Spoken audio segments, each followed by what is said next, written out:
اللہ رب العالمین وصلی اللہ علی سید الانبیاء والمرسلین وعلی جمیع الانبیاء والمرسلین وعلی الملائکۃ المقربین وعلی آلہ واصحابہ اجمعین ان اللہ وملائکتہ یصلون علی النبی یا ایہا الذین آمنوا صلوا علیہ وسلموا تسلیما اللهم صل وسلم وبارك على حبيبك سيدنا محمد وآله وأصحابه أجمعين.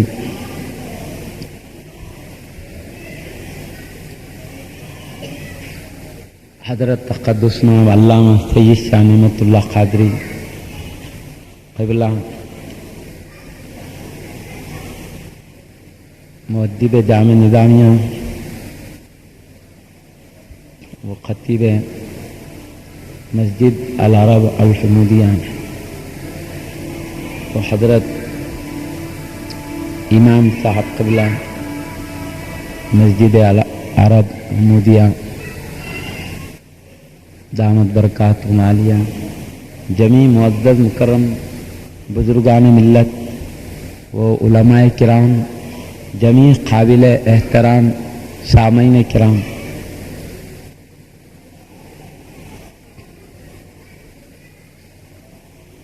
اللہ پاک کا ہم پر احسان ہے کہ اس نے ہمیں اپنے پیارے حبیب حضرت سیدنا محمد الرسول اللہ صلی اللہ علیہ وسلم کے شہید صحابی حضرت سیدنا ابو بکر صدیق رضی اللہ تعالیٰ عنہ کے ذکر کی مبارک محفل میں حاضر ہونے کی سعادت عطا فرمایا ہے۔ ہم کو اپنے پاک پروردگار کے ایک ایک انعام پر شکر گزار رہنا چاہیے۔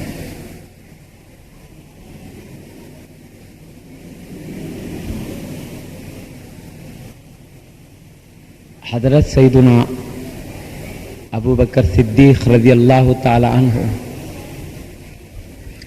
اللہ کے حبیب صلی اللہ علیہ وسلم کے نہایت مقرب بلند مرتبہ صحابی ہیں۔ ابھی ہم نے حضرت قبلہ سے نورانی بیان سننے کی سعادت حاصل کر رہے تھے۔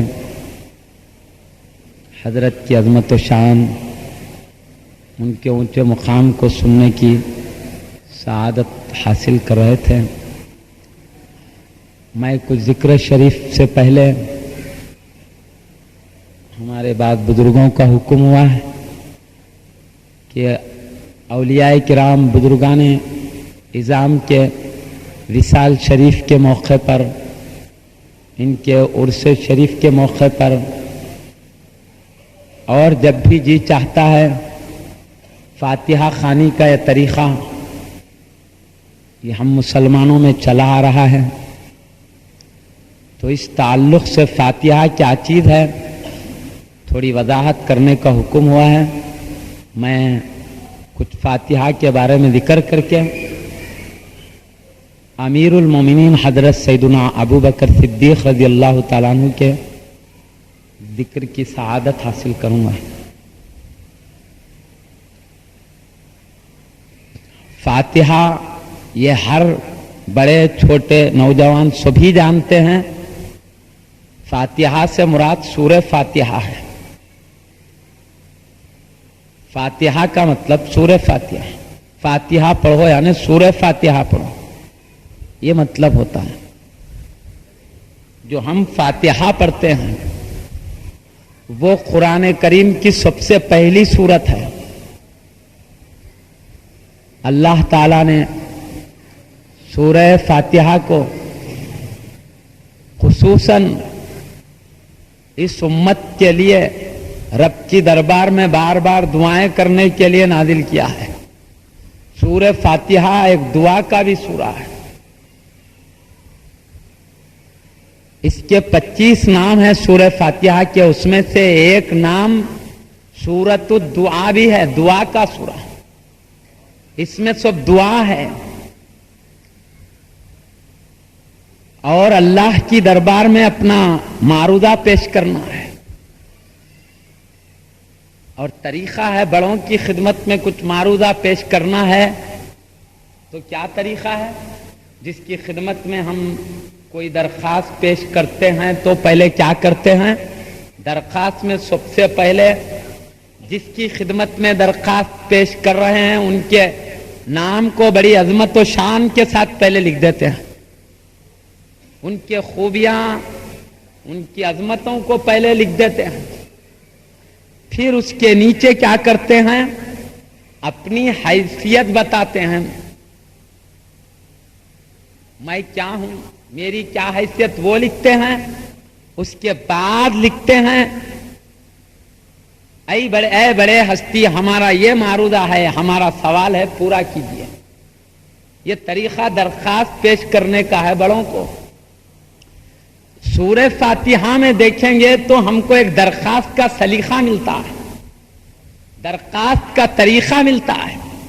درخواست میں سب سے پہلے جن کی خدمت میں ہم درخواست پیش کرنا چاہتے ہیں ان کے بڑے بڑے ناموں کے ساتھ، القاب کے ساتھ ان کا ذکر ہوتا ہے۔ سورہ فاتحہ میں بھی ویسے ہی ہے۔ سب سے پہلے ہم اللہ کی دربار میں دعا کرنا ہے، اس سے سوال کرنا ہے تو سب سے پہلے اس کی عظمت ہے، اس کی تعریف ہے، اس کی خوبیاں بیان کی گئی ہیں۔ ہم کیا کہتے ہیں؟ الحمدللہ رب العالمین، سب خوبیاں اللہ کے لیے ہیں جو سارے جہاں کا رب، الرحمن الرحیم جو بے حد مہربان نہایت رحمت والا، مالک یوم الدین جزا و سزا کے دن کا مالک۔ پہلے اس کی عظمتیں بیان کر رہے ہیں۔ درخواست میں ایسے ہی ہوتا ہے، کسی بڑے حاکم کو درخواست دو، پہلے ان کی تعریف ہوتی ہے نا، بعد میں اپنی حیثیت ہے، ہم جو چاہتے ہیں اس کے بعد لکھتے ہیں۔ پہلے جن کی خدمت میں ہم درخواست پیش کرتے ہیں ان کے بڑے بڑے ناموں کے بعد لکھتے ہیں میں فلاں فلاں ڈگری پاس کیا ہوا ہوں، اس کے بعد لکھتے ہیں مجھے فلاں عہدے پر منتخب کیا جائے، مجھے فلاں چیز مقام عطا کیا جائے، بعد میں لکھتے ہیں نا۔ پہلے تو اونچے مقام القاب رہتے ہیں۔ ذرا سورہ فاتحہ میں غور کیجیے، وہی آداب درخواست اس کے اندر نظر آتے ہیں، سوال کرنے کا ایک طریقہ نظر آ رہا ہے۔ سب سے پہلے اللہ پاک جس کی بارگاہ میں ہمیں مانگنا ہے، ہمیں اپنی جھولی کو پھیلانا ہے، وہاں پر اس کی عظمت پہلے بیان کی گئی ہے۔ سب خوبیاں اللہ کے لیے جو سارے جہاں کا رب ہے، نہایت مہربان، بے حد مہربان، نہایت رحمت والا، سزا و جزا کے دن کا مالک، یہ اس کی عظمت لکھے۔ اب اس کے بعد اب درخواست دینے والا اپنی کیا حیثیت ہے وہ بتاتا ہے، میں کیا خوبی رکھتا ہوں، کیا کمال میری کیا ہے۔ وہاں یہاں پر ویسی ایاک نعبد و ایاک نستعین، ہماری شان پروردگار یہ ہے ہم تیری ہی عبادت کریں، تجھ ہی سے مدد چاہیں۔ ہماری حیثیت یہ ہے کہ ہم تیری ہی عبادت کریں، تجھ ہی سے مدد چاہیں۔ اب یہ اپنی حیثیت بتائیں۔ مدد کی بات آئی تو آپ حضرات پریشان ہوں گے، دن رات دنیا والوں سے مدد طلب کرتے ہیں۔ سورہ فاتحہ میں دیکھیں تو اللہ کی مدد کا ذکر ہے، پھر جب اللہ کی مدد کا ذکر قرآن میں پڑھتے ہیں تو پھر سارے دنیا والوں کی مدد کے پیچھے کیوں پڑھتے ہیں؟ بیمار ہوئے تو ڈاکٹر کی مدد، کوئی طاقت والا ظلم کر رہا تو پولیس کی مدد طلب کرتے ہیں، کوئی زمین چھین لیا، کچھ نقصان پہنچایا تو عدالت میں جا کے وکیل حضرات سے مدد طلب کرتے ہیں۔ یہ سب مدد دنیا والوں سے کرتے رہتے ہیں، نماز میں کہتے ہیں تیری ہی مدد چاہیں۔ یہ کیا معاملہ، آپ غور کر رہے ہوں گے، نماز میں آئے تو بولے تجھ سے مدد چاہیں گے، باہر نکلتے ہیں تو ساری دنیا والوں سے مدد چاہتے ہیں۔ مطلب کیا ہے؟ اللہ سے مدد کہتے ہیں زندہ رہنے کے لیے ہواؤں کی سانسوں کی مدد لیتے ہیں، زیادہ بیماری ہو گئی تو آکسیجن کی مدد لیتے ہیں، کیسی کیسی دنیا کی مددیں لیتے ہیں، پھر کہتے ہیں اللہ ہم تیری ہی مدد چاہیں، تجھ ہی سے مدد چاہیں۔ یہ کیا ہے پھر دنیا کی مدد ہے؟ بھوک لگی تو کھانے کی مدد لیتے ہیں، یہاں کہہ رہے ہیں تجھ ہی سے مدد چاہیں۔ بھوک میں کھانے کی مدد، پیاس میں پانی کی مدد، بیماریوں میں گولیوں کی مدد، یہ سب دنیا والوں سے مدد، سانس لینے میں ہواؤں کی مدد، سب مدد جاری ہے۔ پھر لب کی دربار میں آ کے کہتے ہیں اللہ ہم تیری ہی مدد چاہیں۔ اس سے چاہنے والے کھانے کے پیچھے کیوں بھاگ رہے ہیں؟ اس سے مدد چاہنے والے پانی کے پیچھے کیوں بھاگ رہے ہیں؟ اس کی مدد چاہنے والے ڈاکٹروں اور گولیوں کے پیچھے کیوں جاتے ہیں؟ اس سے مدد چاہنے والے وکیلوں پولیس کی مدد کیوں چاہتے ہیں؟ سنیے مطلب کیا ہے، ہواؤں کی مدد کی کیا ضرورت ہے؟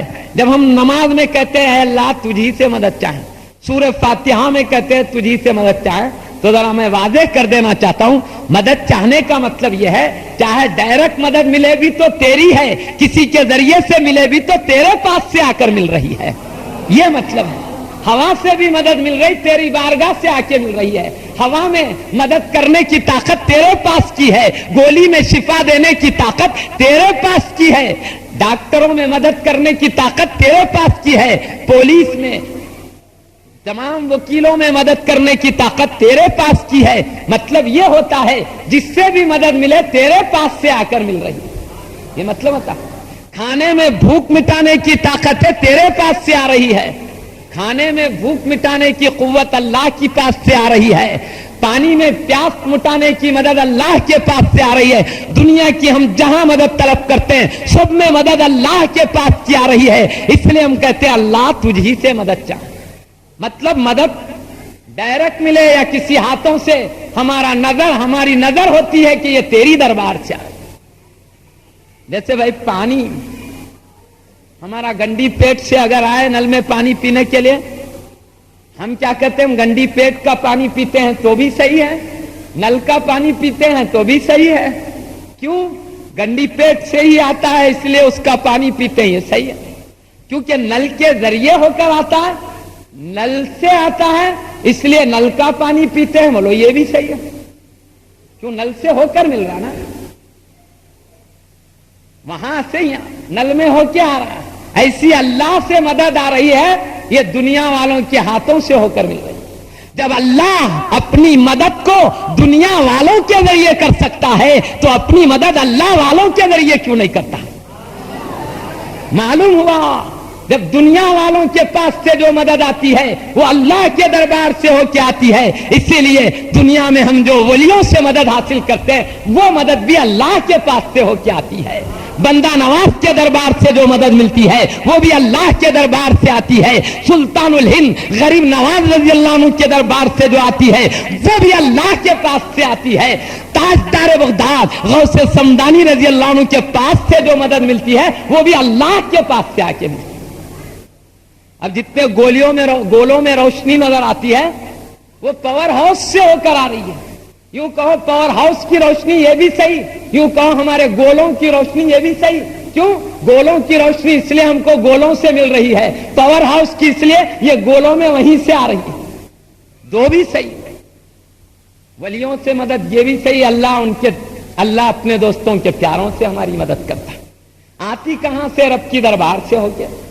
بات اتنی پڑی، اللہ کی مدد کہو اس کو حقیقت کہتے ہیں، بندوں کے ذریعے مدد کہو اس کو مجاز کہتے ہیں۔ حقیقت و مجاز یہ عربی کی اصطلاح ہے۔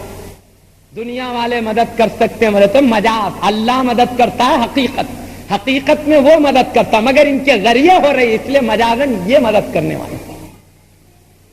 تو اس طرح اللہ دنیا والوں سے بھی مدد کر سکتا ہے تو اللہ والوں سے کیوں نہیں کر سکتا ہے؟ سمجھ میں آنے کی بات۔ خیر میں باتوں میں جانا نہیں ہے، تو ہم پہلے اللہ کی عظمت بیان کرنے کے بعد کہتے ہیں اللہ ہم تیری ہی عبادت کریں، تجھ ہی سے مدد چاہیں۔ اب چونکہ بات تجھ ہی سے مدد چاہنے کی ہے تو کوئی پریشان نہ ہو اس لیے وضاحت کر دوں تھوڑی، وہ عنوان ہوتا تو پھر تفصیل میں بات جاتی تھی ہماری، وہ عنوان نہیں ہے اس لیے یہاں پہ خاموش بیٹھ رہے ہیں ہم۔ ہماری حیثیت کیا ہے پہلے درخواست میں اب حیثیت بتاتے ہیں۔ ہماری حیثیت ہے کہ تیری ہی عبادت کریں، تجھی سے مدد چاہے۔ اس کے بعد اپنی حیثیت بتانے کیا مانگنا ہے بعد میں مانگتے ہیں۔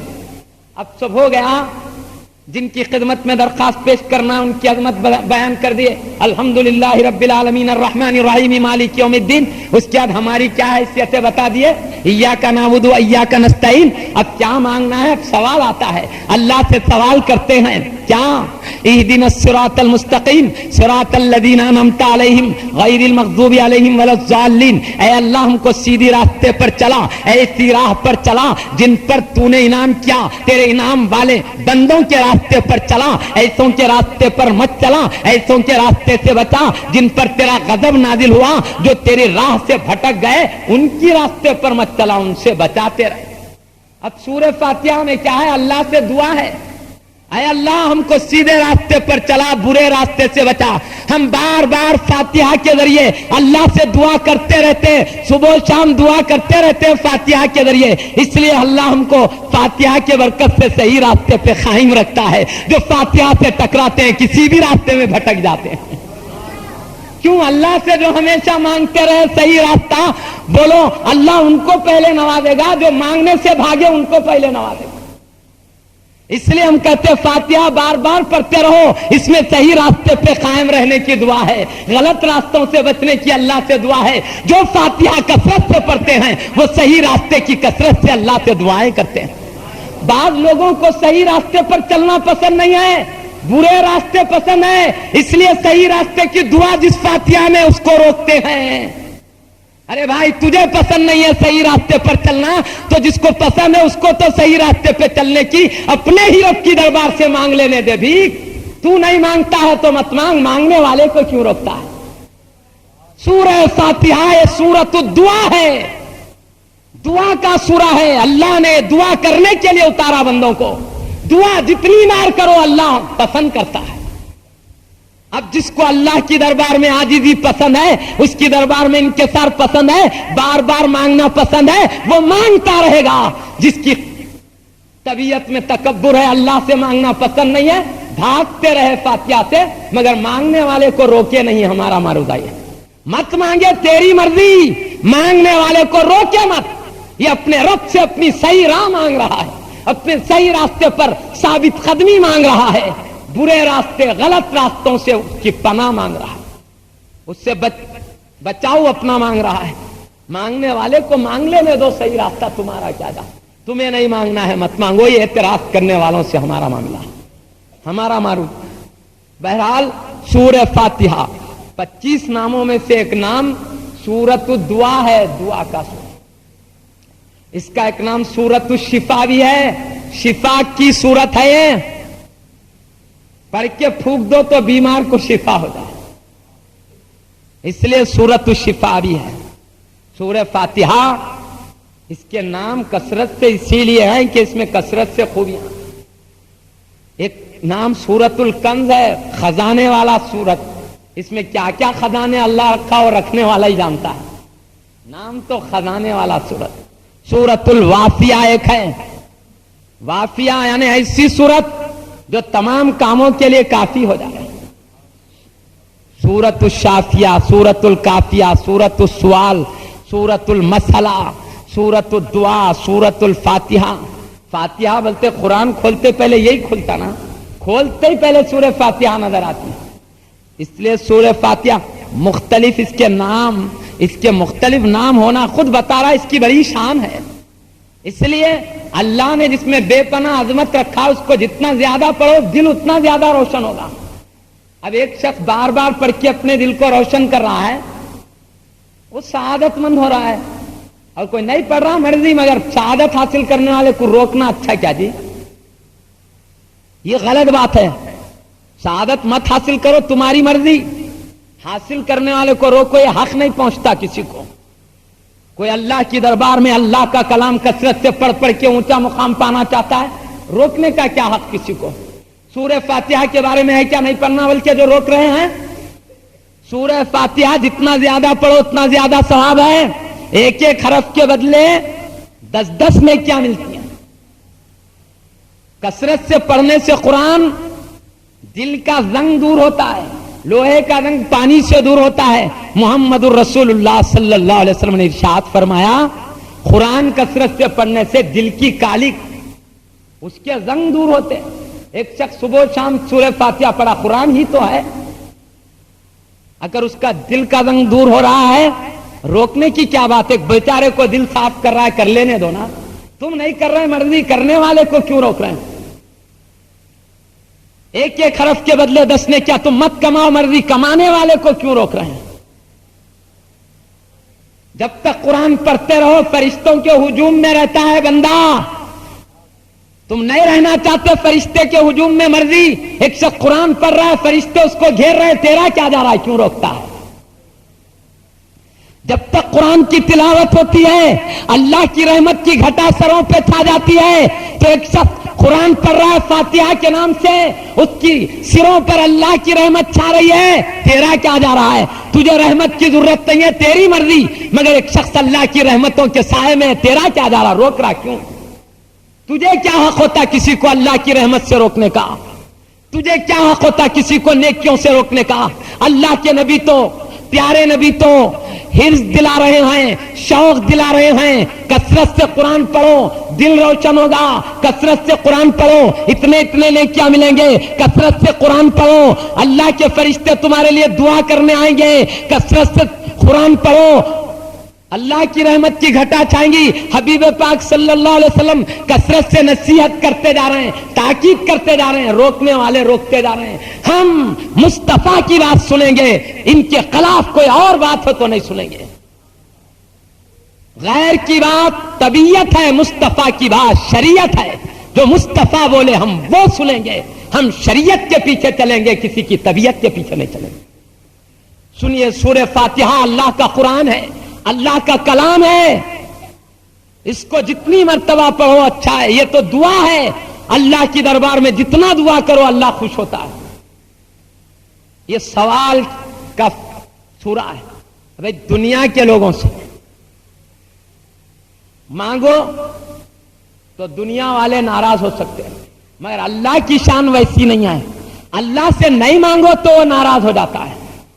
اللہ چاہتا میری دربار میں کثرت سے مانگا کرے بندے. اور سورہ فاتحہ اتری ہے بندوں کو تعلیم دینے کے لیے کہ تم مجھ سے اس طرح کی مانگتے رہو. بھی میں طریقہ تم کو بتا رہا ہوں اپنا بھیک مانگنے کا میری دربار میں. وہ مانگنے کے لیے تو اتارا ہے سورہ فاتحہ.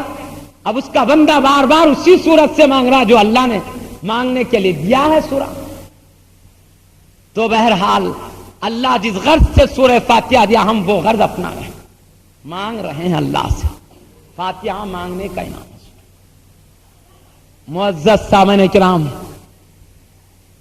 جو بھی لوگ بولے فاتحہ غلط ہے، پہلا فاتحہ غلط ہے تو پھر جاؤ قرآن کے خلاف کوئی اور کتاب ماننے کے لیے. فاتحہ تو قرآن والا کلام ہے، اللہ کا کلام ہے، اللہ کے کلام سے نفرت ہے، جاؤ تم اور کسی کتاب کو اپنا لو.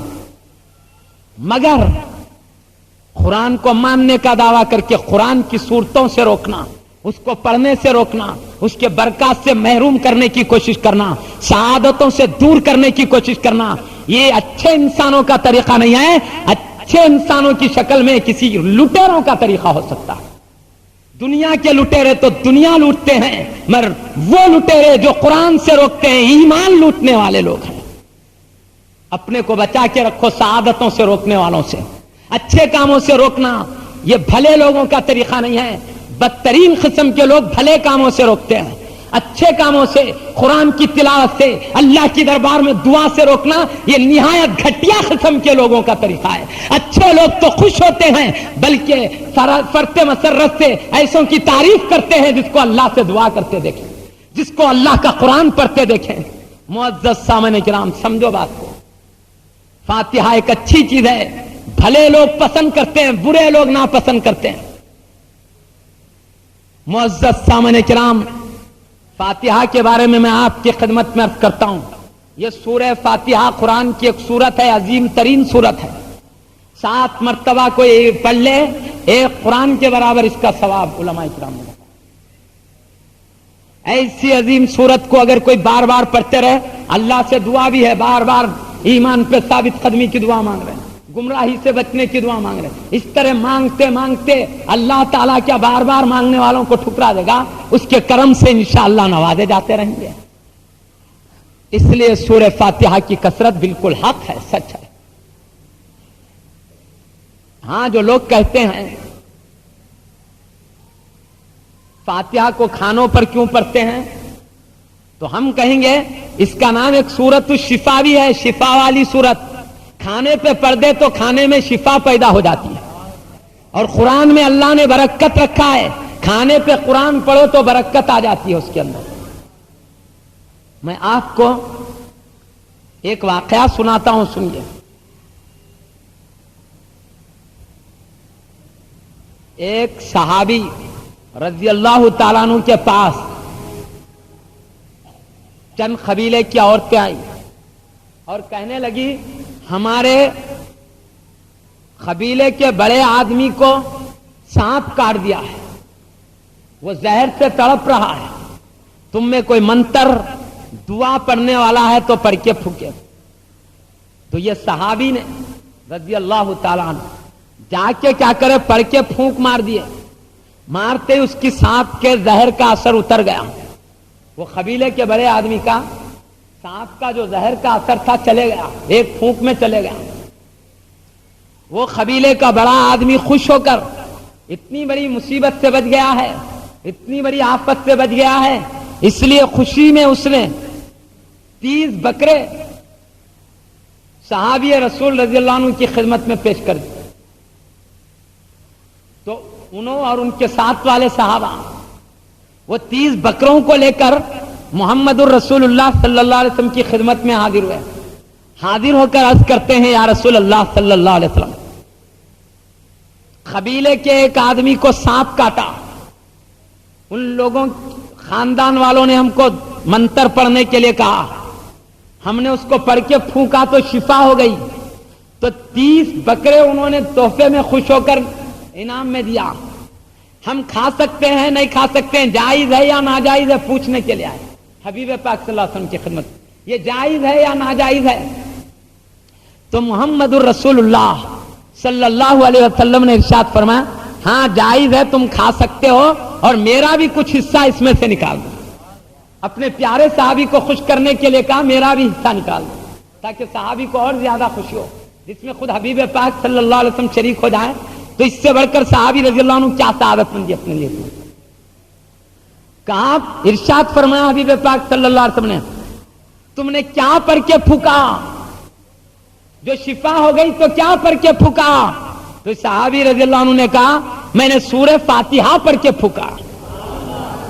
تو اللہ کے حبیب صلی اللہ علیہ وسلم نے فرمایا تم کو کیسے معلوم کہ اس میں شفا ہوگی.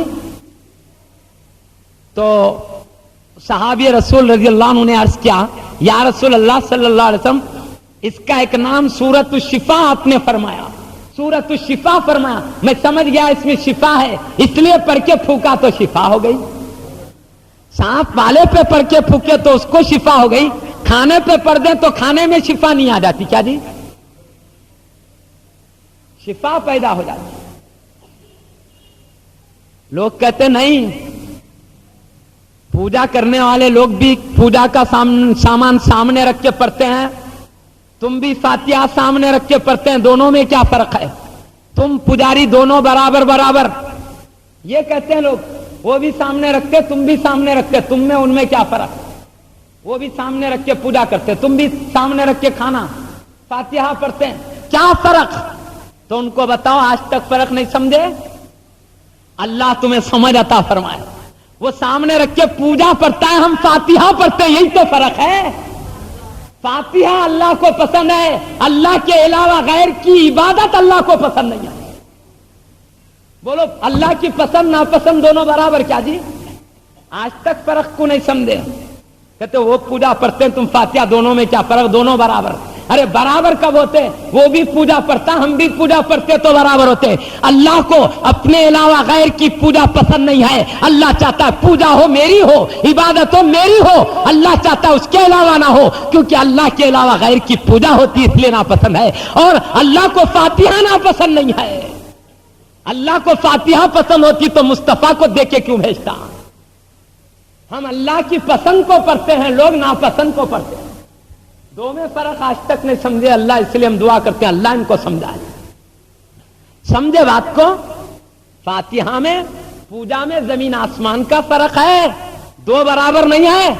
آج تک انہوں نے فرق نہیں سمجھا. اگر قرآن پوجا ایک ہوتا تو ہم پوچھتے ہیں, ذرا ہم کو بھی پوچھنے دو. تم سورہ فاتحہ کے بارے میں پوچھتے ہیں, ہم صرف بسم اللہ کے بارے میں تم سے پوچھتے ہیں. تم کھانا بسم اللہ الرحمن الرحیم پڑھ کے کھاتے ہو یا بغیر بسم اللہ پڑھے کھاتے ہو؟ بسم اللہ نہیں پڑھ کے کھاتے تو سنت سکھانے والے خود ہی عمل نہیں کر رہے تو سکھانے کیوں نکلے ہو؟ کہتے ہیں اللہ کے نبی کی سنت ہے بسم اللہ پڑھ کے کھانا کھانا، تم خود کھاتے نہیں، پہلے یہ بولو دوسروں کو سکھانے والوں سنت، تم خود سنت کے ساتھ کھانا کھاتے یا نہیں، ہم کو یہ سمجھاؤ۔ بسم اللہ پڑھ کے کھاتے کہ بغیر بسم اللہ پڑھے کھاتے ہیں؟ اللہ کے حبیب صلی اللہ علیہ وسلم نے ارشاد فرمایا جس کھانے پر اللہ کا نام نہ لیا جائے اس کھانے میں شیطان بھی شریک ہو جاتا ہے، وہ بھی کھانا شروع کر دیتا ہے۔ جس میں بسم اللہ پڑھ دی جائے شیطان شریک نہیں ہو سکتا۔ ابے ایک بسم اللہ پڑھے تو نہیں شریک ہو سکتا، پوری سورہ فاتحہ پڑھے تو کیسے شریک ہوں گا اس میں؟ بسم اللہ ایک آیت ہے، ایک آیت پڑھو تو شیطان نہیں شریک ہوتا، کئی آیات پڑھ دو تو کہاں سے شریک ہوگا؟ جتنے زیادہ آیات پڑھو اتنا اچھا ہے، شیطان اتنا دور رہے گا، کھانے میں اتنی زیادہ برکتیں رہیں گی۔ تو ان سے پوچھو بسم اللہ پڑھ کے کھاتے ہو کہ نہیں؟ تم خود سنتیں سکھاتے ہو، بسم اللہ پڑھ کے کھانے کا طریقہ تم خود بتاتے ہو مگر تم خود پڑھتے ہو یا نہیں پڑھتے ہو؟ پڑھتے ہیں تو پڑھتے ہیں تو بولو کھانا سامنے رکھ کے پڑھتے ہیں یا پلیٹ پیچھے رکھ کے پڑھتے ہیں؟ تم سامنے رکھ کے بسم اللہ پڑھتے ہیں تو یہ پوجا کے مشابہ نہیں ہوا، یہ پوجا کی طرح نہیں ہو رہا، پوجا والے بھی سامنے رکھتے تم بھی سامنے رکھتے، یہ برابری نہیں ہوئی۔ فاتحہ پڑھو تو برابری، بسم اللہ پڑھو تو کہاں گئی برابری؟ سمجھنے کی بات ہے۔ ہاں کہیں گے نہیں پیارے نبی نے حکم دیا بسم اللہ پڑھنے کا، تو ہم کہتے ہیں سن لو، جب نبی نے اجازت دی ہے قرآن کی ایک آیت کو سامنے رکھ کے پڑھنے کی تو پوجا کی طرح ایک آیت نہیں ہوئی تو کئی آیتیں کیسے ہوئی؟ پیارے نبی تو قرآن کے پڑھنے کو پوجا کی طرح نہیں سمجھے، رسول اللہ نہیں سمجھے، ملا سمجھے تو ہو جائے گا کیا؟ رسول اللہ جسے پوجا نہیں سمجھتے، ملا اسے پوجا سمجھتے ہیں۔ تعجب ہے ان لوگوں پر، آج تک فاتحہ کو نہیں سمجھا، انہوں سورہ فاتحہ کو نہیں سمجھا جس میں ایمان کا دار و مدار، گمراہیوں سے بچنے کا ذکر ہے۔ معزز سامعین کرام، فاتحہ کوئی گالی گلوچ کا نام نہیں ہے، اچھی چیزوں سے نفرت کرنا اچھے لوگوں کا طریقہ نہیں ہے۔ سیاہ دل لوگ نفرت کرتے ہیں قرآن پاک کے ایک ایک آیات کریمہ سے۔ سورہ فاتحہ ایک ایک رب کا کلام ہے، نور ہے، بہرحال یہ بالکل حق ہے۔ فاتحہ پڑھو یا پورا قرآن، ابھی آسانی کے لیے چھوٹے چھوٹے سورے پڑھ لیتے فاتحہ کے نام سے، سورہ 3 سورہ اخلاص پڑھ لو، ایک قرآن کا۔ پیارے نبی کی خدمت میں کثرت سے درود پڑھنے کا حکم ہوا ہے، اللہ کی طرف درود بھی شامل کر لیتے ہیں، اور حدیث شریف میں ہاں جس دعا میں درود شریف شامل ہوتی ہے وہ دعا اللہ رد نہیں کرتا، قبول ہو جاتی ہے۔ اس لیے ہماری فاتحہ کے ساتھ درود بھی شامل کر لیتے ہیں تاکہ فوری قبول ہو۔ اب ضروری نہیں ہم یہ چھوٹے سورے پڑھے، کبھی ٹائم ہے تو زیادہ پڑھتے ہیں اور ٹائم ہے تو اور زیادہ پڑھتے ہیں، کبھی ٹائم ہے تو پورا قرآن بھی پڑھ لیتے ہیں۔ چلو ہم نے ایسا بھی نہیں کیا، یہی پڑھ سکتے، زیادہ نہیں پڑھ سکتے، یا زیادہ ہی پڑھ سکتے کم نہیں پڑھ سکتے، ہم کہتے جتنی آسانی اتنا پڑھو۔ نہیں یہ فاتحہ ہی کیوں پڑھتے ہیں؟ ارے فاتحہ ہی کہاں پڑھتے، پورا قرآن بھی پڑھتے ہیں۔ کبھی تم نے نہیں سنا پورا قرآن کا ختم پڑھا ہے؟ ان مسلمان نہیں پڑھتے جی، پورا قرآن نہیں ختم کرتے، فاتحہ کہاں پڑھتے؟ کبھی وقت ملتا ہے پورا قرآن بھی پڑھتے ہیں۔ ہم آسانی کے لیے ہر وقت پورا قرآن پڑھو بولے تو آدمی فرض نماز میں بھاگ رہا، آج کل قرآن پڑھو بولے تو رہتا ہے ٹکتا، وہ بھی پورا قرآن پڑھتے بیٹھو بولے تو کم سے کم تھوڑا تھوڑا قرآن کا تو عادت ڈالو۔ فاتحہ پڑھتے پڑھتے پورے قرآن کی عادت پڑے گی۔ نہیں صحابہ پڑھتے تھے کیا فاتحہ؟ ارے صحابہ تو پورا قرآن پڑھتے تھے، اتنا تم کہاں پڑھو گے؟ اتنا برابر نہیں کر سکتے، بلکہ کم سے کم ان کا تھوڑا حصہ تو کرو رہے، اتنا ہی نہیں کرنے دے رہے ہیں۔ فاتحہ تو پورا قرآن کب پڑھنے دیں گے؟ وہی روکنے لے صحابہ کب کرتے تھے، اگر پورا قرآن صحابہ کی طرح پڑھنے لگ جائیں وہ کب برداشت کرنا؟ بہرحال قرآن ہے، اللہ کے قرآن سے روکنا یاد رکھو اچھے لوگوں کا طریقہ نہیں ہے، گندے دل کی علامت ہے، قرآن سے نفرت کی علامت ہے۔ قرآن جتنا پڑھو، نبی نے ذوق شوق دلایا ہے، حفظ دلائے ہیں، نبی تو امت کو اعلیٰ مرتبے پانے کے لیے حفظ دلاتے ہیں، جتنا کرو اچھا ہے۔ مگر یہ لوگ جو ہماری بھلائی نہیں پسند ہے، جن کو اونچے درجے ہمارے پسند نہیں ہیں، ہر اچھی چیز سے روکنے کی کوشش کرتے ہیں. جو بھلا کام دیکھو روکنے کی کوشش کرتے ہیں.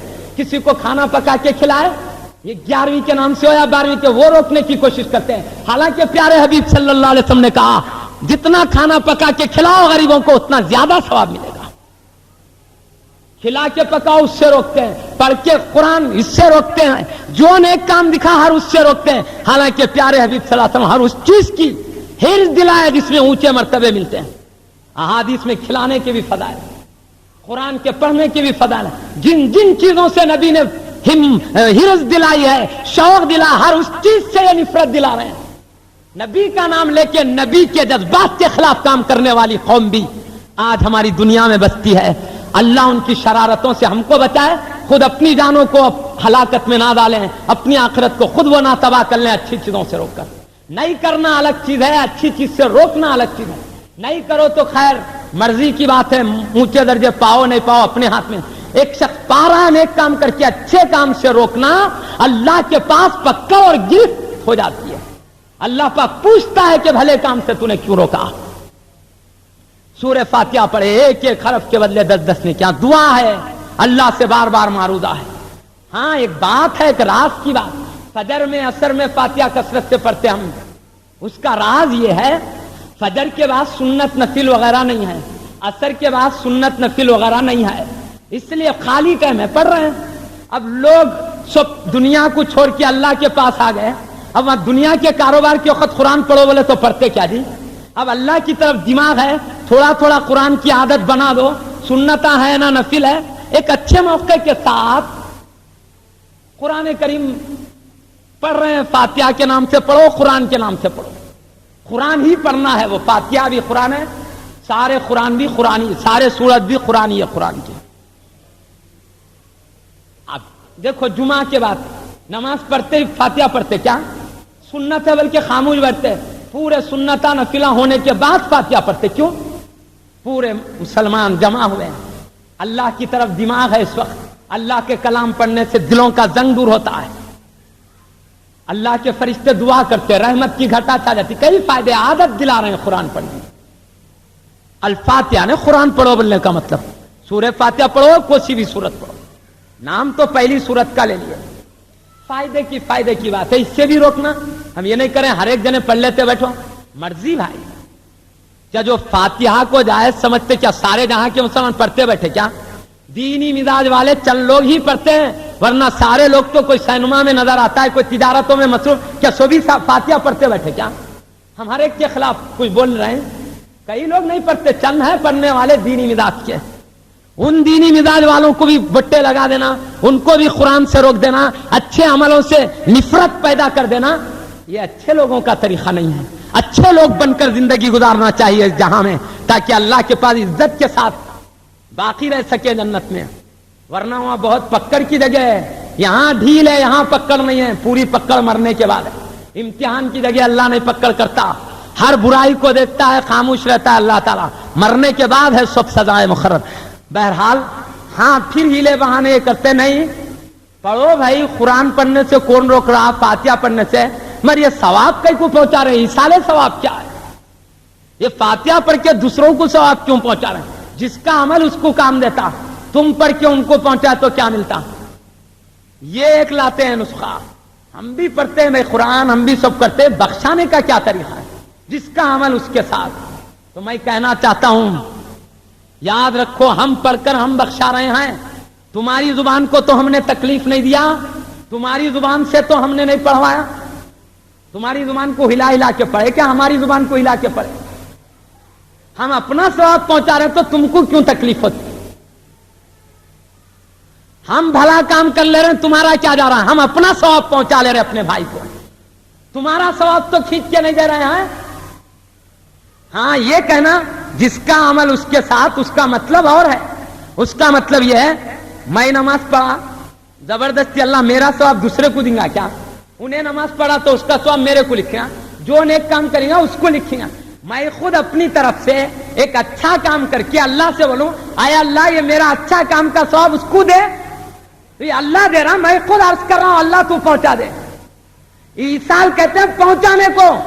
ایصال ثواب، ثواب پہنچانا، اللہ چھین کر ایک کا ثواب دوسرے کو نہیں دیتا.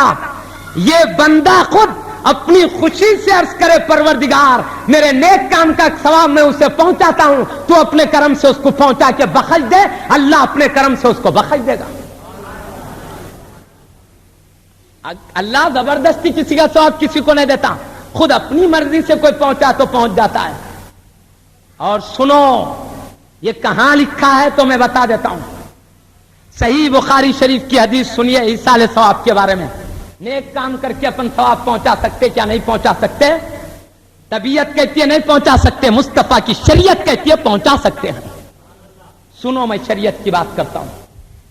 ایک مرتبہ حضرت سعد رضی اللہ تعالیٰ عنہ، صحیح بخاری شریف کی حدیث، حضرت سیدنا سعد رضی اللہ عنہ صحابی رسول خدمت رسالت میں حاضر ہوئے، عرض کرتے ہیں یا رسول اللہ صلی اللہ علیہ وسلم میری امی جان کا انتقال ہو گیا ہے، میں کچھ نیک کام کر کے اس کا ثواب میری امی جان کو پہنچا سکتا ہوں یا نہیں پہنچا سکتا ہوں؟ اب اللہ کے حبیب صلی اللہ علیہ وسلم جو بولے ہم اس کو ماننا نا. اگر پیارے نبی بولے نہیں پہنچا سکتے، قیامت تک ہم یہی کہتے کہ ثواب نہیں پہنچا سکتے. مگر اللہ کے حبیب صلی اللہ علیہ وسلم نے صحابی رسول رضی اللہ عنہ سے کیا کہا؟ ہاں پہنچا سکتے ہو، نام فرمایا. ہاں نبی فرما رہے پہنچا سکتے ہو اپنے نیک کام کا ثواب کسی کو بھی. نبی فرمائے تو شریعت ہے، امتی بولے تو طبیعت ہے. ہم طبیعت کے پیچھے چلنے والے لوگ نہیں ہیں، ہم مصطفیٰ کی شریعت کے پیچھے چلنے والے لوگ. تمہاری گمراہ طبیعت کہتی ہے نہیں پہنچا سکتے، پیارے مصطفیٰ کہتے ہیں پہنچا سکتے ہیں. صحیح بخاری شریف کو سمجھ کے پڑھو، سنبھل کے پڑھو، محبت سے پڑھو، عقیدت سے پڑھو، دشمنی کی نظر سے مت پڑھو. صحیح پڑھو تو صحیح سمجھ میں آئے گا. بلکہ پیارے نبی صلی اللہ علیہ وسلم نہ صرف اجازت دی، مشورہ بھی دے رہے ہیں ابھی اپنی طرف سے، کیونکہ میٹھے پانی کی کمی تھی عرب میں. کہا یا رسول اے صحابی رضی اللہ عنہ سے کہا تم کیا کرو، ایک میٹھے پانی کا کنواں کھدوا دو. ایک مشورہ بھی دیا، مشورہ بھی دے رہے ہیں ثواب پہنچانے کی جواز کو بتاتے بتاتے ایک اپنی طرف سے ایک مشورہ حبیب پاک صلی اللہ علیہ وسلم دے رہے ہیں. برے کام میں کوئی مشورہ دیتے یا اچھے کام میں دیتے؟ جی اگر ایصال ثواب برا ہوتا تو نبی مشورہ کیوں دیتے، اجازت کیوں دیتے؟ اچھا کام ہے بلکہ تو اجازت بھی دیے، مشورہ بھی دے رہے ہیں. فرمایا ایک میٹھے پانی کا کنواں کھود دو. اللہ کے حبیب کی بات سن کر کون صحابی عمل نہیں کریں؟ آپ نے ایک میٹھے پانی کا کنواں کھدوایا. کھدوا کے حدیث شریف میں کھدوا کے کیا فرماتے ہیں؟ ہاذہ لأم سعد، یہ سعد کی ماں کے لیے ہے، یعنی جتنے لوگ پانی پیے میری ماں کو ثواب پہنچتا رہے. صحابی رضی اللہ عنہ نے خود محنت کیے، خود پیسہ لٹائے، کام خود کیے، اپنا ثواب ماں کو پہنچا رہے ہیں.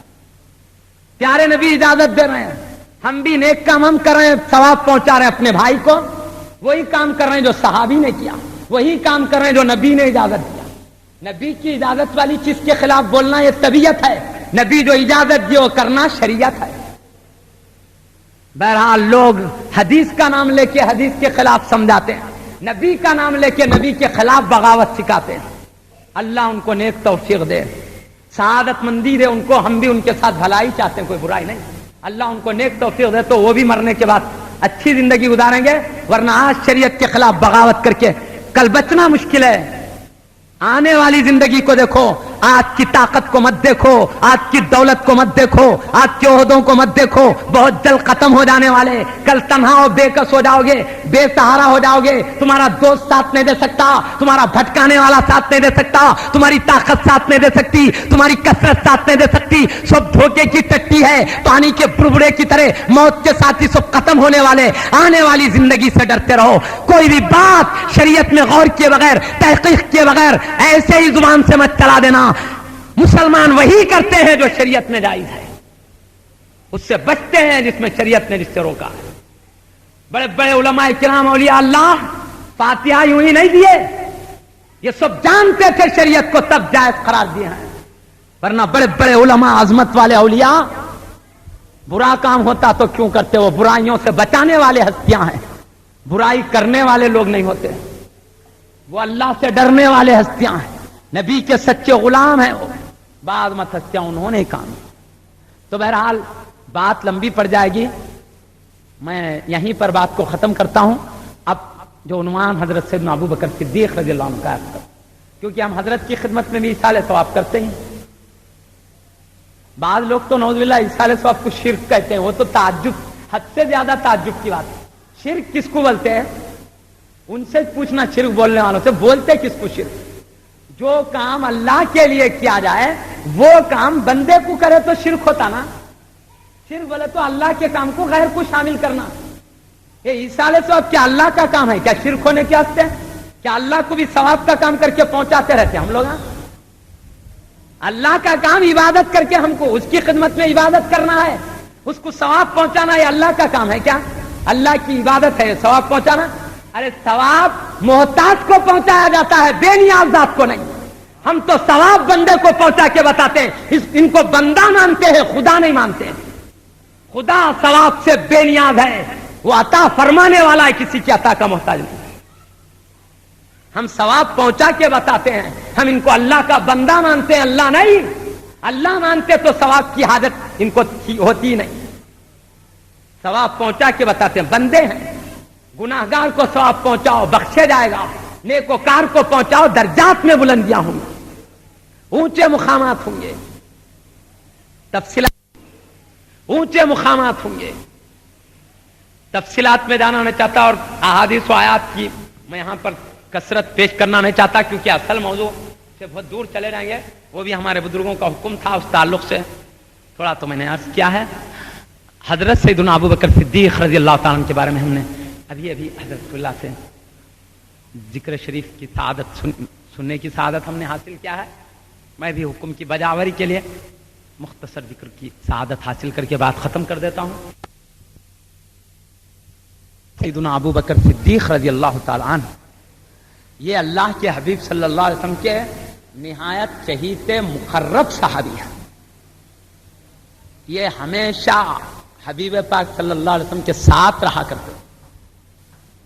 سب تو ساتھ رہنے کی تمنا کرتے ہیں کہ میں اللہ کے حبیب کے ساتھ رہنے کی سعادت حاصل ہو جائے تو مجھے اچھا ہے. ہر ایک تمنا کرتے ہیں پیارے مصطفیٰ صلی اللہ علیہ وسلم کے ساتھ رہنے کی، مگر ان کی وہ شان ہے خود حبیب ان کو بلا بلا کے ساتھ رکھتے تھے. ان کے اوپر وہ نظر عنایات ہے اللہ کے حبیب صلی اللہ علیہ وسلم. جب ہجرت کا وقت آیا، مشہور بات ہے نا، ہجرت کا وقت آیا، مکے سے ہجرت کر کے جب مدینہ شریف جا رہے تھے، اپنے بستر پر کہا اے علی تم آرام کرتے رہو، امانتیں ہیں وہ پہنچا کے کر کے تم آ جانا. اور حضرت سیدنا ابو بکر صدیق رضی اللہ تعالیٰ عنہ کے گھر تشریف لے گئے، جا کے کہا اے ابو بکر ہجرت میں تم ہمارے ساتھ ہو جاؤ.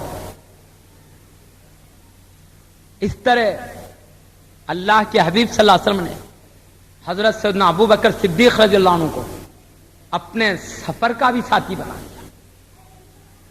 یہاں تک کہ جاتے جاتے غار میں تشریف لے گئے، دشمن پیارے نبی صلی اللہ علیہ وسلم کی تلاش میں نکلے تھے. دشمنوں کے قدم دکھے حضرت سیدنا ابو بکر صدیق رضی اللہ عنہ کو تو ڈرنے لگے.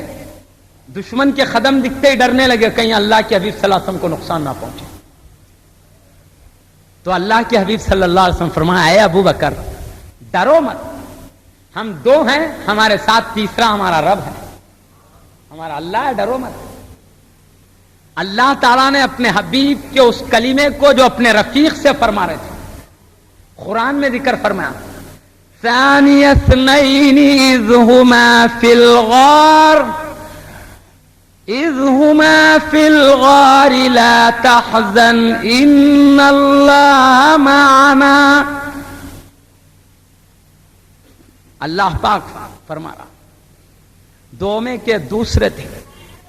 اذ ہما فی الغار جبکہ غار میں، اذ یقول لصاحبہ جبکہ حبیب اپنے ساتھی سے کہہ رہے تھے، اذ یقول لصاحبہ لا تحزن ان اللہ معنا، اے ساتھی مت گھبراؤ اللہ ہمارے ساتھ ہے. دیکھو یہ اللہ تعالیٰ فرما رہا ہے اذ یقول لصاحبہ، اپنے ساتھی سے کہہ رہے تھے، اپنے صحابی سے کہہ رہے تھے. اللہ نے سیدنا ابو بکر صدیق رضی اللہ عنہ کو نبی کا صحابی اللہ نے فرمایا ہے. ان کے ساتھی ہونا قرآن سے ثابت ہے. اللہ نے وہ اونچا مقام دیا، ان کی صحابیت کو قرآن میں نقش فرما دیا۔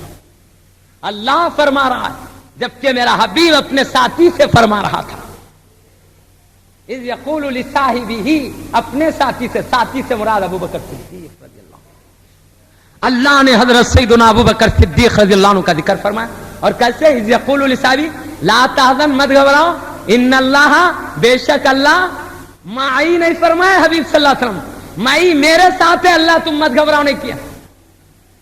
پیارے نبی یہ نہیں کہے اللہ میرے ساتھ ہے تم مت گھبراؤ ابو بکر،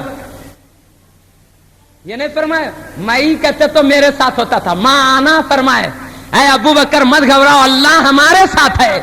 اللہ کے حبیب نے فرمایا اے صدیق اللہ میرے بھی ساتھ ہے تیرے بھی ساتھ ہے۔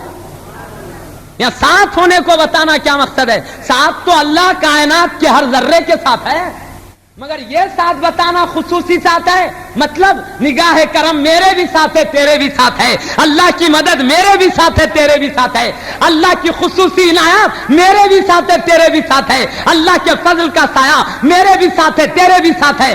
اللہ تعالی حبیب صلی اللہ علیہ وسلم نے یہاں صرف ساتھ ہونے کو بتانے سے مقصد اس کی خصوصی نظر عنایت کی طرف اشارہ کرنا تھا، ورنہ ساتھ تو اللہ ہر ایک کے ہوتا ہے۔ واللہ معکم اینما کنتم، تم جہاں ہو اللہ تمہارے ساتھ ہے۔ نحن اقرب الیہ من حبل الورید، ہم بندے کی رگے جان سے بھی زیادہ قریب، اللہ فرماتا ہر بندے کی رگے جان سے زیادہ قریب ہے، وہ تو ہر ایک کے قریب ہے، مگر یہاں جو ہمارے ساتھ کا لفظ ہے یہ خصوصی منشا کے لیے ہے، اس سے مراد اللہ کی مدد میں ہم اللہ کے عنایت میں ڈرنے کی ضرورت ہے۔ سب ہے اللہ قریب ہے، مگر ساتھ رہنے کی وجہ مدد کرے تو کرے نہیں تو نہیں، کرم کرے تو کرے نہیں تو نہیں، وہ ساتھ ہونا کا ذکر کرم کے ساتھ ساتھ ہے، عنایت کے ساتھ ساتھ ہے، فضل کے ساتھ ساتھ ہے، اس کی خصوصی مہربانیاں ہمارے ساتھ ہیں۔ اس میں بھی غور کرو، اللہ حبیب کے ساتھ ان کے رفیق کو بھی چاہتا ہے، تبھی تو پیارے نبی کہتے ہیں ان اللہ معنا، اللہ ہم دونوں کے ساتھ ہے، ابو بکر میرے بھی ساتھ تیرے بھی ساتھ ہے۔ بہرحال غور کرو تو سیدنا ابو بکر صدیق رضی اللہ عنہ کا جب ذکر اللہ نے کیا ہے، مصطفیٰ نے ان کو اپنے ساتھ کر لیا ہے، اتنے اونچے مقام والے تھے بلکہ ساتھ رکھے۔ کوئی بھی بڑی ہستی اپنے ساتھ معمولی لوگوں کو رکھتے کیا جی؟ بڑے لوگ بڑوں کو ساتھ، ایک بادشاہ ہے، ایک بڑا بادشاہ ہے دنیا کا، اپنے ساتھ ایک عام آدمی کو بلا کے رکھتا کیا جی ساتھ میں؟ ارے ایک بڑا بادشاہ تو اپنے ساتھ ایک اونچے سے اونچے مرتبے والے کو رکھے گا نا۔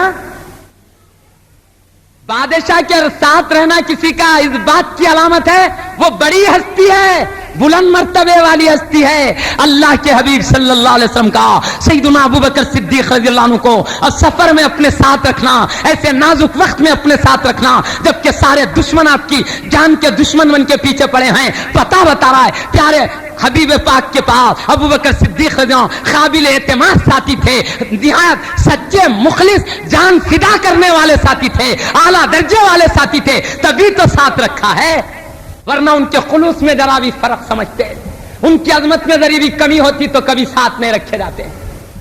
پیارے مصطفیٰ کا ساتھ رکھنا بتا رہا ہے اللہ کے حبیب کا عمل ہم کو ابو بکر صدیق رضی اللہ عنہ کی عظمت کو سمجھانے کافی ہے۔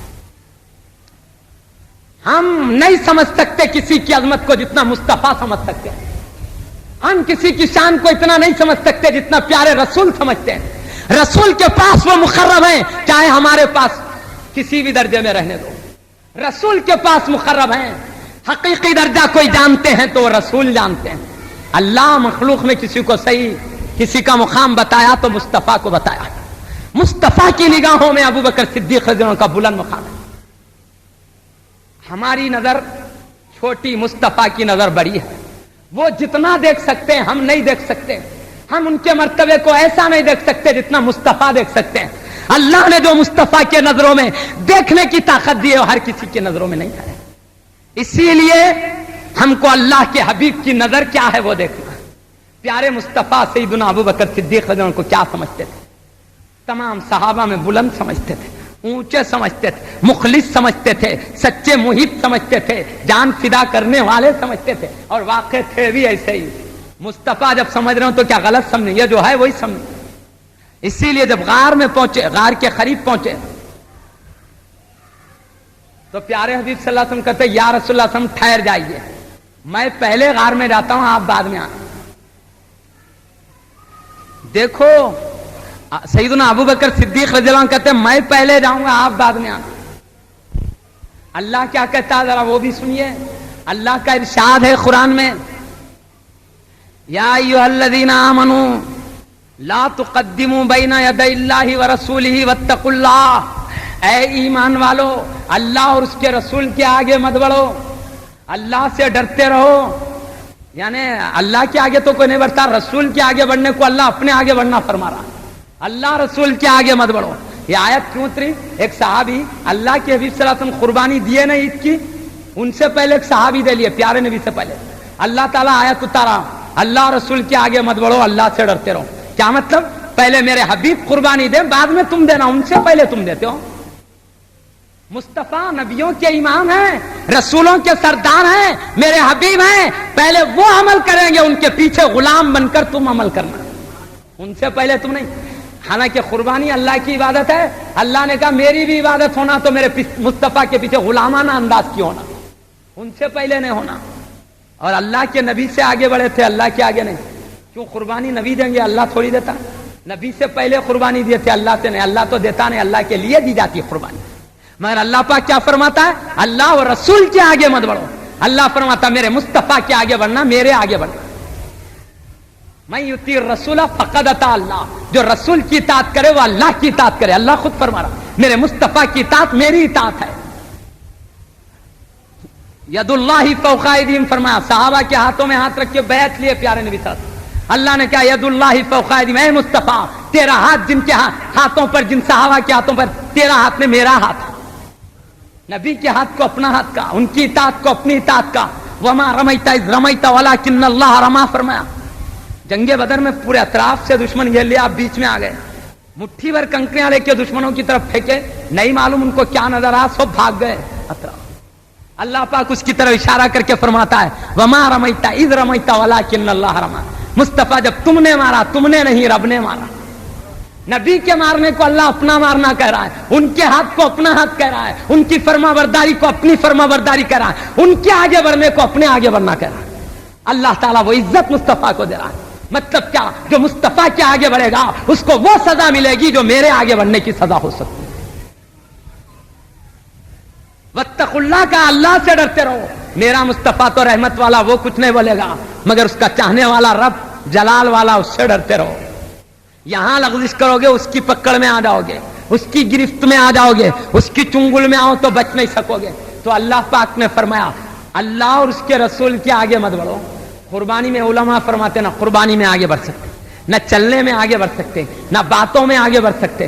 پیارے حبیب کے بعد آواز ہو، ان سے اپنی دھیمی آواز ہو، چل رہے ہو پیچھے پیچھے ہو، آقا آگے آگے ہو۔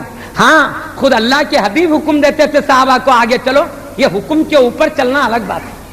صحابہ رضوان اللہ علیہ مجمعین ڈر ڈر کے پیچھے پیچھے چلتے تھے، ادب والے تھے صحابہ، ادب والے تھے، بلکہ تو ان کو نبی کی صحبت ملی ہے، اتنا ادب تھا نبی کا، بلکہ اللہ ان کے ساتھ رکھا۔ سیدی بانی جامعہ عارف باللہ شیخ الاسلام حافظ محمد انوار اللہ شاہ قبلہ علیہ رحمت و رضوان اپنی کتاب مقاصد اسلام کے 11 حصوں میں سے ایک حصے میں لکھتے ہیں، حدیث نقل فرماتے ہیں اللہ نے تمام مخلوق کے دل پر نظر ڈالا، سب سے پاک دل میرے صحابہ کا دیکھا، اس لیے ان کو میری صحبت کے لیے چن لیا۔ وہ انتہا درجے ادب والے تھے، اس لیے پیارے نبی کی صحبت میں رہنے کے لائق تھے، اللہ نے ان کو صحبت عطا فرمایا۔ وہ ہمیشہ پیچھے پیچھے رہتے تھے، مگر پیارے نبی صلی اللہ علیہ وسلم جب چلتے، صحابہ رضوان اللہ علیہ مجمعین ادب کے لیے ڈر ڈر کے پیچھے پیچھے چلتے تھے۔ خود اللہ کے حبیب صلی اللہ علیہ وسلم فرماتے اپنے ہدایت کے چمکتے ستاروں سے خطاب کر کے، اے میرے باز مت صحابہ، تم آگے آگے چلو، میرے پیچھے کی جگہ کو خالی چھوڑو، اس لیے کہ تم ہی میرے ساتھ نہیں چلتے ہو، اللہ کے مقرب فرشتے بھی میرے ساتھ چلتے ہیں، پیچھے کی جگہ فرشتوں کو چھوڑ دو۔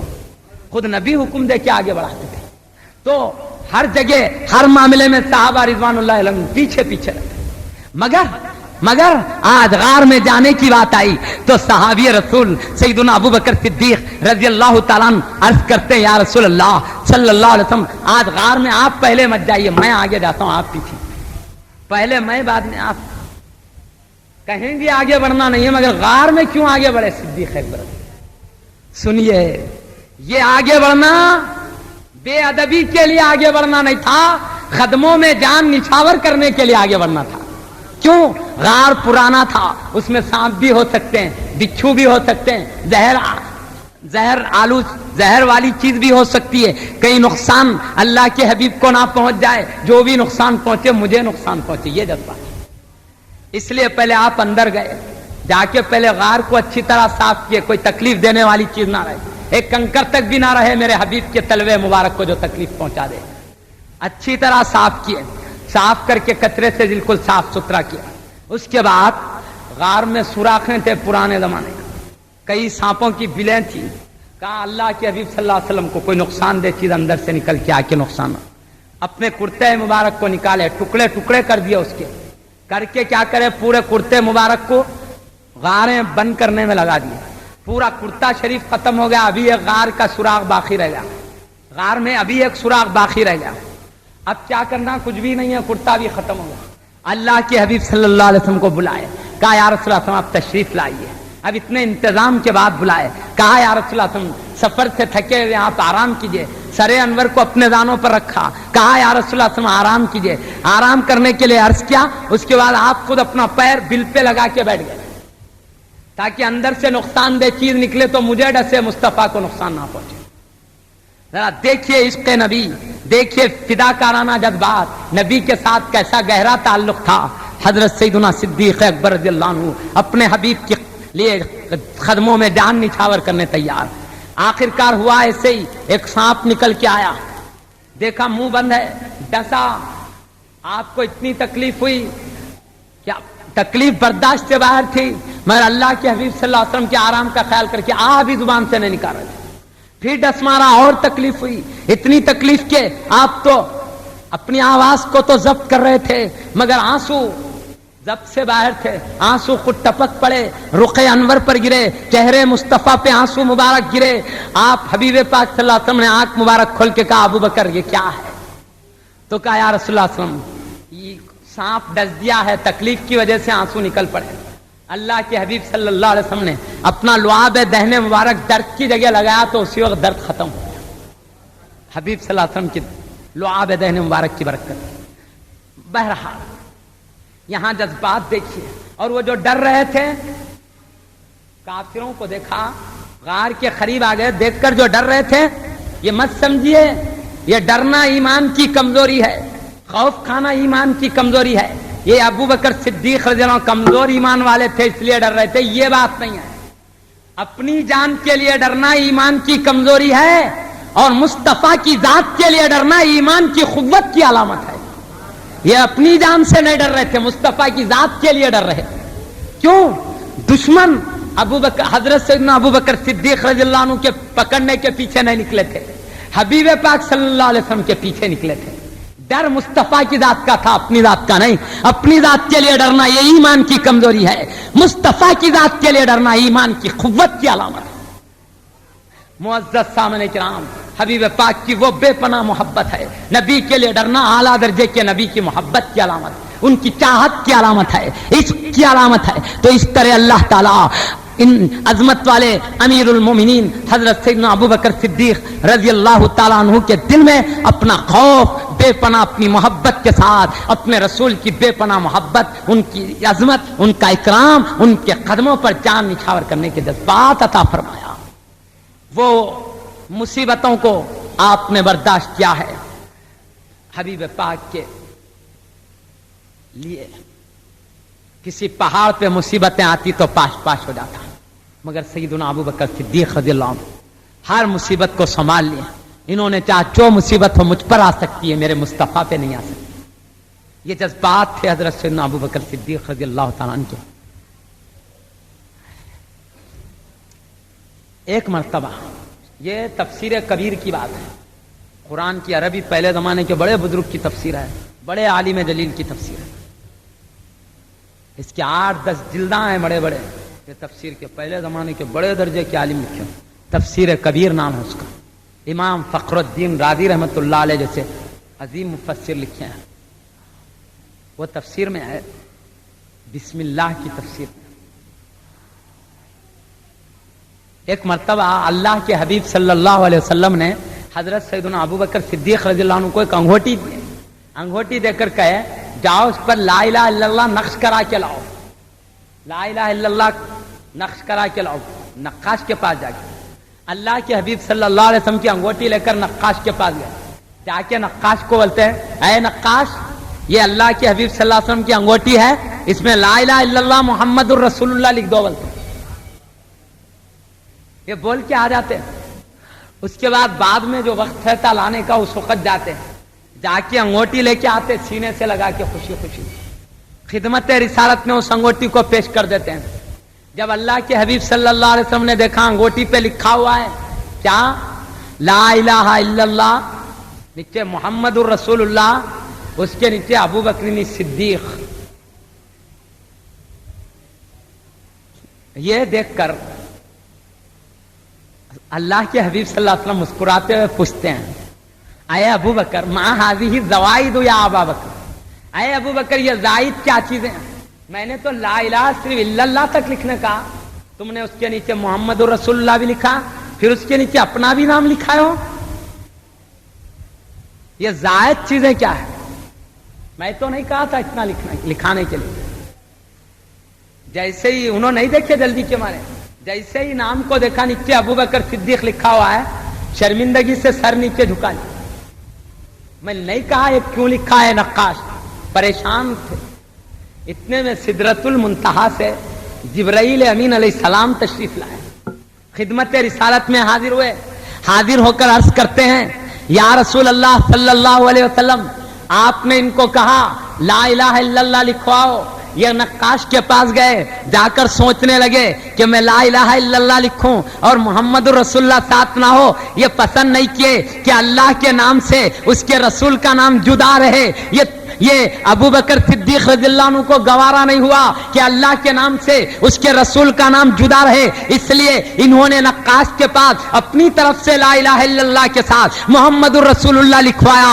ابو بکر صدیق انہوں نے نہیں لکھوایا، صرف انہوں نے تو محمد الرسول اللہ لکھوایا، لیکن مجھے اللہ نے حکم دیا اے طاہر سدرۃ المنتہا، اے سید الملائکہ، سید الملائکہ، اے جبریل امین، جاؤ نقاش کے پاس انسانی شکل بن کر جاؤ اور کہہ دو محمد الرسول اللہ کے نیچے ابو بکر صدیق لکھ دے، اس لیے کہ اے جبریل میرے حبیب کے رفیق کو یہ گوارا نہیں ہے کہ میرے حبیب کا نام میرے نام سے جدا رہے، مجھے بھی گوارا نہیں ہے کہ میرے حبیب کے نام سے اس کے رفیق کا نام جدا رہے۔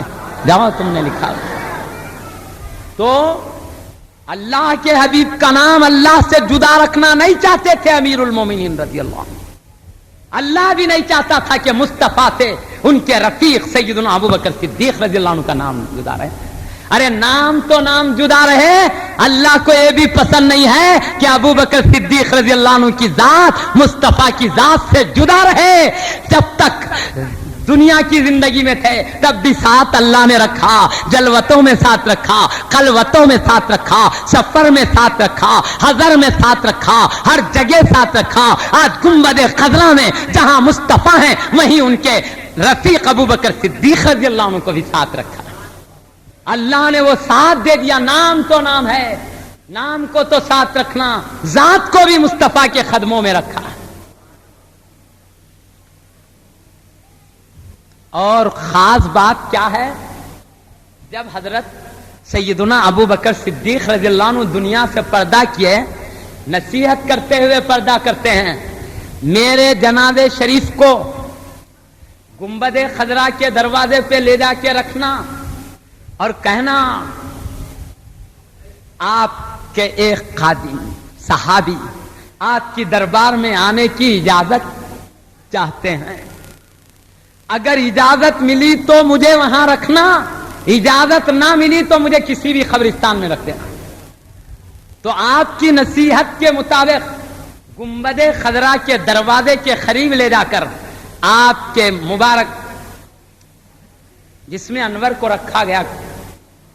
اس کے بعد وہی ان کا معروضہ جو پیارے حبیب کی خدمت میں پیش کرنے کے تھا کیا گیا، تو گنبد خضرا کا دروازہ خود بخود کھل گیا، تب آپ کو قدموں میں رکھا گیا۔ اللہ کے حبیب کی وہ نظر پاک ہے. خصوصی عنایات. اور محمد الرسول اللہ صلی اللہ علیہ وسلم ارشاد فرماتے ہیں, کیا فرمایا آپ نے؟ ہمیشہ میری قبر کی زیارت کے لیے 70,000 فرشتے آسمان سے اترا کریں گے. ہر دن 70,000 فرشتے میری قبر کی زیارت اور طواف کرتے رہیں گے. لیکن ایک بار اگر کسی کو موقع مل گیا زیارت کا, قیامت تک دوبارہ اس کی باری نہیں آئے گی. ہر وقت دوسرے فرشتے آتے رہیں گے. ہر دن الگ الگ فرشتوں کی آمد ہوئے گی. یہ سلسلہ قیامت تک جاری رہے گا. میری قبر کا طواف 70,000 فرشتے کرتے رہیں گے. ایک بار جس کو موقع ملا پھر دوبارہ قیامت تک نہیں ملے گا. ہر دن دوسرے فرشتوں کو موقع ملتا ہے اللہ کی طرف سے اس عظمت والے حبیب کے دربار میں حاضری کا. یہاں تک کہ جب قیامت ہوگی تو محمد رسول اللہ صلی اللہ علیہ وسلم نے ارشاد فرمایا, قیامت ہوگی تو قیامت کے وقت سارا عالم فنا ہوگا, تو فرشتے جو میرے طواف کے لیے اور زیارت کے لیے آئے ہوں گے, قیامت کے وقت وہ بھی میرے قدموں میں ان کا انتقال ہو جائے گا. سور کے ساتھ یہ بھی ختم ہو جائیں گے. اور جب دوبارہ اللہ پوری قیامت تک کے انسانوں کو حساب کتاب کے لیے اٹھائے گا, تاکہ اچھوں کو جنت میں ڈالے, بروں کو دوزخ میں ڈالے, سب کو اٹھائے گا. اس وقت میں اپنے گنبد خضرا سے اٹھوں گا تو فرماتے ہیں ایک طرف حضرت عیسیٰ روح اللہ علیہ السلام ہوں گے, کیونکہ پیارے نبی صلی اللہ علیہ وسلم فرمایا میری گنبد خضرا میں قیامت کے قریب حضرت عیسیٰ علیہ السلام تشریف لائیں گے, ان کا جسم انور بھی میرے پاس ہی ہوگا. فرما رہے جب قیامت کا دن ہوگا, ایک طرف حضرت عیسیٰ روح اللہ علیہ السلام ہوں گے, ایک طرف ابو بکر صدیق و عمر فاروق اعظم رضی اللہ عنہما ہوں گے, اور بیچ میں میں ہوں گا. اس طرح ہم قبر انور سے ایک ساتھ اٹھیں گے تو اس وقت اطراف سے وہ 70,000 فرشتے جو قیامت کے سور سے ختم ہوئے تھے, ہمارے اطراف وہ 70,000 فرشتوں کا ہجوم ہوگا. اس شام سے ہم اٹھیں گے. اسی میں حضرت ابو بکر صدیق رضی اللہ عنہ بھی حبیب پاک صلی اللہ علیہ وسلم کے ساتھ, اطراف سے 70,000 فرشتے ہیں. پیارے نبی کے ہاتھوں میں ہاتھ ہے قیامت کے دن. ابو بکر صدیق رضی اللہ عنہ کا, عمر فاروق اعظم رضی اللہ عنہ ساتھ ہے, حضرت عیسیٰ روح اللہ علیہ السلام ساتھ ہیں. اللہ تعالیٰ نے جب تک رکھا حضرت سیدنا ابو بکر صدیق رضی اللہ عنہ کو اپنے مصطفیٰ کے ساتھ رکھا, آج تک ساتھ ہیں, قیامت میں ساتھ ہوں گے اور جنت میں جائیں گے جب تک مصطفیٰ کے قدموں میں رہیں گے. وآخر دعوانا الحمدللہ رب العالمین. انشاءاللہ تعالی کاظم سیریز کی جانب سے اور دیگر علماء اہل سنت والجماعت کے بیانات کے کیسٹ کا سلسلہ جاری رہے گا, جن کا